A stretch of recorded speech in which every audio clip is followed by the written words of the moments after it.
संघटित सृजन अभियानाला सुरुवात झालेली आहे नांदेडमध्ये. काय सांगा अभियानाचं काय उद्देश आहे? अखिल भारतीय काँग्रेस कमिटीच्या माध्यमातून देश पातळीवरती एक एक उद्दिष्ट घेऊन, एक तत्व घेऊन या संघटनेचं नवनिर्माण करण्यासाठी संघटन सर्जन अभियान हे राबवल्या जात आहे.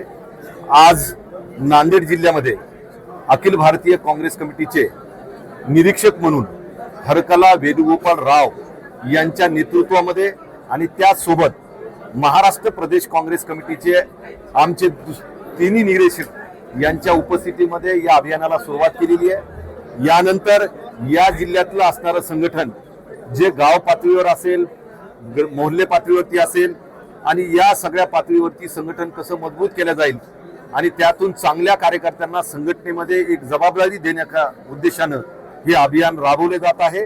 आणि इथून पुढच्या काळामध्ये या जिल्ह्यामध्ये ही सर्व निरीक्षक ही येते 10 दिवस प्रत्येक विधानसभा मतदारसंघावाईज बैठका घेतील. समाजातील विविध समूह घटक असतील, जे दलित असतील, उपेक्षित असतील, वंचित असतील, आदिवासी असतील, अल्पसंख्याक असतील, या समूह घटकामध्ये काम करणाऱ्या विविध सामाजिक संघटनेच्या पदाधिकाऱ्यांबरोबर संवाद साधला जाईल व या संघटनेचं सर्जन करण्यात येईल.